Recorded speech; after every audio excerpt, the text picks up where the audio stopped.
Episode 133 Orlando क्या हालचाल। अगर आपने इससे पहले का वीडियो नहीं देखा है तो क्या कर रहे हो यार, जाकर उसे देखो, लिंक डिस्क्रिप्शन में है। तो बिना किसी देरी की वीडियो को शुरू करते हैं। तो जैसे कि आपने पिछले वीडियो में देखा कि हमारे मास्टर जिंदा हो जाती हैं, जिस वजह से वुल्फ सोल के बंदों का पासा ही पलट जाता है और वहाँ पर वो 9 ट्यांगजोंग था ना, वो बुरी तरह से हार जाता है। इसलिए वो अपनी मदद के लिए 8 ट्यांगजोंग को बुला लेता है और अब आगे अब जैसी 9 ट्यांगजोंग वहाँ पर अपने हाथ में सील बदलता है तो वहाँ पर एक पोर्टल ओपन होता है और उस पोर्टल से एक सफेद कलर का आदमी निकल कर आता है। अब जैसे वो आदमी निकल कर आता है तो हमें उसकी आंखों को बताया जाता है जिसकी आंखें सफेद थीं, और तो और उसके कपड़ों को भी बताया जाता है जो कि सफेद कलर के कपड़े पहने हुआ था। हमारे मास्टर उसे देखते ही समझ जाते हैं कि एक 8वां ट्यांगजोंग है जिसे मैंने बहुत पहले हराया था। अब इतनी में 9 ट्यांगजोंग सफेद ट्यांगजोंग से कहता है, मतलब कि 8 ट्यांगजोंग से कहता है कि हमारा मिशन खतरे में है, इसलिए मैंने तुम्हें बुला लिया है। और वहीं जब 1 ट्यांगजोंग 9 ट्यांगजोंग की ऐसी बातें सुनता है तो वो सिर उठाकर सामने देखने लगता है। अब जैसे वो सामने देखता है तो उसे दिखता है कि वहां पर हमारे मास्टर याओलाओ खड़े हुए हैं, और जैसे वो मास्टर याओलाओ को दिखता है तो वो थोड़ा हैरान हो जाता है और वहां पर कहने लगता है कि तुमने वास्तव में अपनी बॉडी को वापस पा लिया। अब इसके बाद 1 ट्यांगजोंग और 9 ट्यांगजोंग के बीच आपस में बात होती है। 9 ट्यांगजोंग 8 ट्यांगजोंग को समझाता है कि अगर आज हम हार गए, मतलब कि आज हम पोलन स्टार पवेलियन को नष्ट नहीं कर पाए और जान और याओलाओ को अपने साथ नहीं ले गए तो हमें बहुत ज्यादा परेशानी हो सकती है। और वहीं 1 ट्यांगजोंग भी समझ जाता है 9 ट्यांगजोंग की बात, इसलिए वो 9 ट्यांगजोंग को साथ देने के लिए मान जाता है और कहने लगता है कि ठीक है, हम दोनों साथ लड़ेंगे। और अब मैं देखना चाहता हूँ कि याओलाओ में पहले जैसी क्षमता है कि वो मुझे हरा सकता है या फिर नहीं। और भाई ये कहती है अब दोनों ट्यांगजोंग चलते हैं, मतलब कि 1 ट्यांगजोंग और 9 ट्यांगजोंग एक पावरफुल अटैक का उपयोग करने लगते हैं। अब दोनों के दोनों ट्यांगजोंग चलते हैं तो अपने हाथों की सील बदलते हैं और हाथों की सील बदलते ही आसमान में बहुत सारी बारिश की बूंदें दिखाई देने लगती हैं जो कि छोटी छोटी होती हैं। अब इतने में सीन शिफ्ट होता है और हमें जान को बताया जाता है जो कि इन बारिश की बूंदों को देख रहा होता है, और तो और वो एक पहाड़ की चोटी पर खड़ा हुआ होता है और इन बारिश की बूंदों के बारे में सोच रहा होता है कि अगर एक बारिश की बूंद, मतलब कि सिर्फ एक बारिश की बूंद किसी डाउ होंग लेवल वाले बंदे से टकरा गई तो शायद वो वहीं पर मर जाएगा। सिर्फ एक बूंद की बात कर रहा है हमारा जान यहाँ पर, वहां पर तो लाखों बूंद इकट्ठी हो रही थी। और भाई हमारा जान ये सोचता ही है, तभी उसे अपनी शक्ति के बारे में याद आ जाता है कि अभी वो 2 डाउजोंग के 2 स्टार पर है, और तो और अब वो यहाँ पर मतलब कि इस लेवल पर पहुंचने के बाद समझ जाता है कि हर स्टार के बीच जितना ज्यादा गैप होता है इस रैंक पर। अब हमारा जान ऐसे सोच ही रहा होता है, तभी सीन शिफ्ट होता है और हमें मास्टर याओलाओ को बताया जाता है जो कि सामने दोनों ट्यांगजोंग को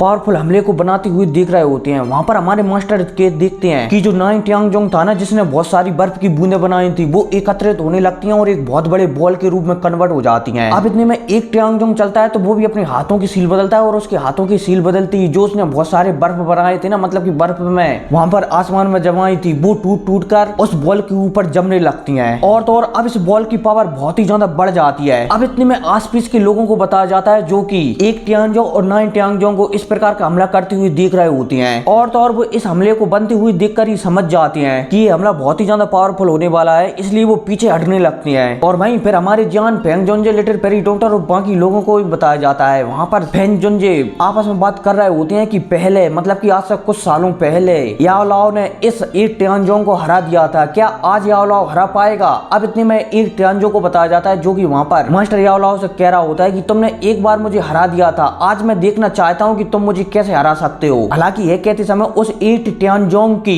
चेहरा पीला पड़ गया था। अब इतने में यहाँ पर 1 ट्यांगजोंग चिल्लाते हुए कहता है रेनबो हेवन इरेक्शन, और भाई साहब उसकी है कहती ही ये बॉल चलती है तो ये तेजी से हमारे मास्टर की ओर तेजी से आगे बढ़ने लगती है। और वहीं जब आस पीस के लोग, मतलब कि जो ये फाइट को देखने के लिए आए थे ना, वो यहाँ से पूछ पटाकर तेजी से भागने लगते हैं। और वहीं पोलन स्टार पवेलियन के सभी लोग ऊपर इस फाइट को देख रहे होते हैं और वो मन में सोच रहे होते हैं क्या पोलन स्टार पवेलियन के लीडर इस पावरफुल हमले को रोक सकते हैं। अब इतने में एक बर्फ और पानी की बॉल चलती है तो ये मास्टर से 1000 मीटर की दूरी पर आ जाती है। इतने में मास्टर चलते हैं तो अपना हाथ हिलाते हैं और उनके हाथ हिलाते ही ये बहुत ही पावरफुल बॉल थी ना, जो 2 डाउजोंग के 9 स्टार वाले बंदे को भी खत्म कर सकती थी, वो वहीं पर फ्रीज हो जाती है, मतलब कि रुक जाती है और वहीं पर डिस्ट्रॉय हो जाती है। डिस्ट्रॉय नहीं, मतलब कि वहीं पर रुक जाती है। और अब इतने में 9 ट्यांगजोंग ये दिखता है कि मास्टर याओलाओ ने उस बॉल को मात्र हाथ हिलाने से ही रोक दिया, तो वो थोड़ा हैरान हो जाता है। लेकिन अब इतने में वहां पर हमारे मास्टर याओलाओ कहते हैं कि अब तुम मुझे पहले जैसा मत समझना, अब मैं 2 डाउजोंग के 9 स्टार पर नहीं बल्कि डाउ शेंग लेवल के 1 स्टार पर हूँ, मतलब कि सॉरी डाउ शेंग लेवल पर हूँ।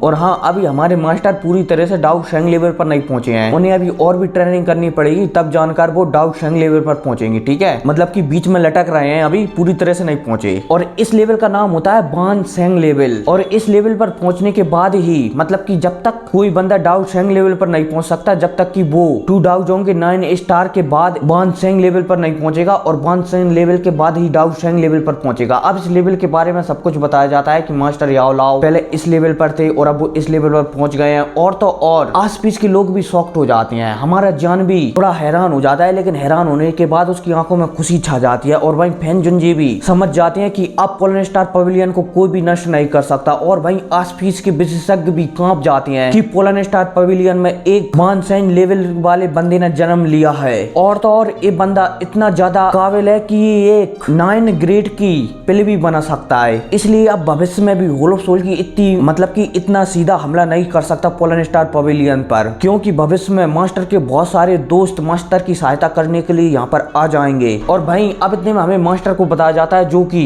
अपना हाथ लाते हैं, और उसके हाथ लाते ही जो बर्फ का गोला था ना जो आसमान में रुक रहा था, ये फूट कर बिखर जाता है और टुकड़ों टुकड़ों में बिखर जाता है। और जैसे ही आस पीस के लोग ये देखते हैं कि मास्टर याओ लाओ ने मात्र अपने हाथ लाने से ही इतने पावरफुल हमले को डिस्ट्रॉय कर दिया है, तो वो शॉक्ड हो जाते हैं और वो वहां पर बात करने लगते हैं कि क्या यही होती है एक बांग सेंग की पावर। और भाई अब इतने में हमें 9 टैंगजोंग और 8 टैंगजोंग को बताया जाता है जिसका चेहरा पीला पड़ चुके हैं। और तो और 9 टैंगजोंग हमने मास्टर से बहुत ही ज्यादा जलने लगा है, क्योंकि इस लेवल पर पहुंचना इतना आसान नहीं होता। एक कोई भी व्यक्ति जो जितनी भी अच्छी ट्रेनिंग करता रहता है वो सिर्फ 2 डाउजोंग के 9 स्टार तक ही पहुंच सकता है, इससे ज्यादा वो नहीं पहुंच सकता। इससे आगे उसे पहुंचने के लिए एक विशेष चीज की आवश्यकता पड़ती है, और वो होती है गॉड ब्लड लाइन। अगर उसके अंदर गॉड ब्लड लाइन नहीं है ना, तो वो इतनी आसानी से इस लेवल पर नहीं पहुंच सकता जिस लेवल पर फिलहाल के लिए मास्टर याओ लाओ है। और हाँ, फिलहाल के लिए इतनी छोटी वीडियो काफी है, क्योंकि मुझे कुछ काम है इसलिए इसे बाद में बनाऊंगा। लेकिन एक और बात, अगर आप इस बान सेंग के बारे में जानना चाहते हो ना कि ये लेवल कैसा है, कैसे पहुंचेगा हमारा जान और कैसे कैसे, वो सब मैं एक्सप्लेन कर दूंगा अगर आप चाहते हो, नहीं तो फिर आगे एपिसोड बढ़ाएंगे, ठीक है। और हाँ, चैनल को सब्सक्राइब कर देना, क्योंकि हमें इसी महीने के अंदर अंदर 10,000 सब्सक्राइबर को पूरा करना है, ठीक है। तो मिलते हैं अगली वीडियो में, तब तक के लिए टेक केयर एंड